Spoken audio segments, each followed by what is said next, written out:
Palengke day tayo this Friday at ngayong Nutrition Month, tiyaking healthy ang ihahain sa pamilya. Kaya live mula sa Farmers Market sa Cubao, aba, meron tayong pagulay price check. Tama-tama ngayong Friday, Layla. Ano, Lay, meron ba pagbabago sa presyo ng gulay dyan?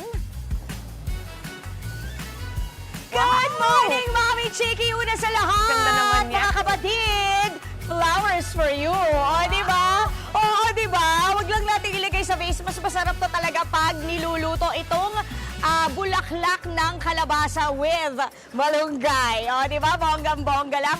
Pero alam mo, Mami Chiki, ang tanong dito is, paano ba naman natin masaselebrate ang maligaya at matiwasay ang Nutrition Month kung ang presyo ng gulay ay tumaas by 30 pesos? Ouch! O, di ba? Mapapaaray ka talaga, di ba? Okay, mag-rundown muna tayo. Mamaya natin sabihin ang dahilan kung bakit nagtaasan ng ganon. Parang kilay lang natin ngayong umaga. Ang repolyo, nasa 100 pesos yan noon. Kada kilo ngayon, 120 pesos na yan. Pagdating naman sa Pechay Baguio, 100 pesos yan kada kilo noon.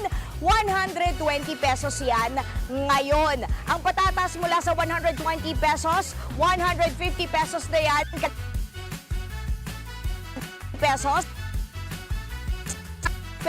ang itinaas niyan ngayon kada kilo. At nako talaga, magiging bitter kayo kapag bumili kayo ng ampalaya kasi mula sa dating 120 pesos, 150 pesos na yan kada kilo. Ang labanos naman, nasa 180 pesos na yan ngayon mula sa dating 150 pesos kada kilo. Pagdating naman sa iba pa nating mga gulay, ayan ha, ang sitaw, ito yung magandang parte niyan, Mami Chiki. Merong mga tumaas ng by 30 pesos pero meron din namang hindi nagtaas ng presyo, di ba?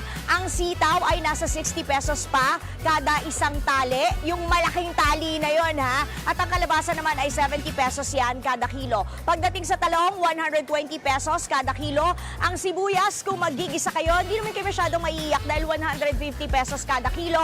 Retain, ganun pa rin ang presyo niya. Ang carrots, pampalinaw ng mata, wag lang mangopya sa exam, 140 pesos yan kada kilo. At ang sibuyas na puti naman, 120 pesos yan kada kilo. Ang Baguio beans, 150 pesos kada kilo.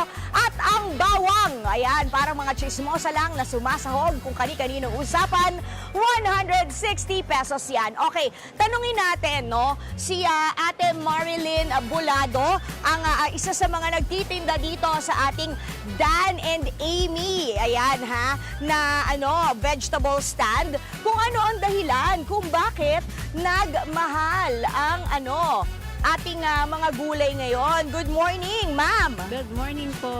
Ayan. Ma'am, tanong. Ayan, Ate Marilyn Bulado. Baka naman binubuladas mo lang kami nung sinabing tumaas by 30 pesos, ha? Totoo ba? Totoo, ma'am. Totoo.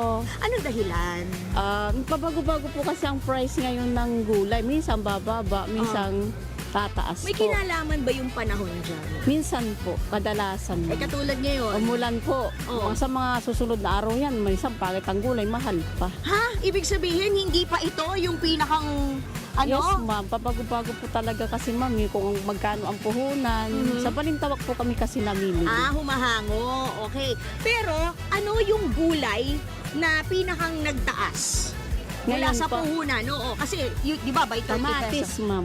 Ay, kasi alam nyo, ang kamatis, sa totoo lang, kaaway nito ang ulan, di ba? Yes, ma'am. Oo, magbabarkada to at ang sibuyas. Ayaw na ayaw nila ng ulan kasi nga mabilis silang mabubulok. Yes, ma'am. Pati diba? patatas, ma'am. Ayun, pati ang patata. So, wala na tayong mashed potato at french fries muna, di ba? Okay, so yan, bukod sa panahon, syempre, alam naman natin na kapag maulan, naapektuhan din yung ating ani, yung ating pagtatanim kapag masama ang panahon. Kaya, Yes, ma'am. masama rin medyo yung loob natin dahil nga 30 pesos ang tinaas ng gulay. Pero, anong tipid hacks mo na ma-share para sa mga kapatid natin? Siyempre po, ang masasabi ko ay konti-konti lang ang gamitin. May magamit lamang dahil sobrang mahal nga po. Imbis yung dapat ay 3 ang nilalagay sa sinigang, maging isa na lang muna, budget. Ayun. Lalo sa mga, alam nyo na, mahihirap. Ay, Gusto oo, di ba? Ang hirap talaga ng buhay Yes. ngayon. No? Anyways, thank you so much, Yes, ate. ma'am. Ayan, ha? Okay, o paano, Mami Chiki? May papabili ba kayo? Ayan, ikaw, ano bang may number ba kayo dito? Pwede kayong yung deliver? Grab po? Oo, Opo, ganyan mayroon o pwede. po. Ano number mo? Anong number Ay, naman? hindi niya memoryado. Ayan po, ma'am. Hindi memoryado ni ate Tawag lang kayo. Marilyn. Ayan, ha? Ano number?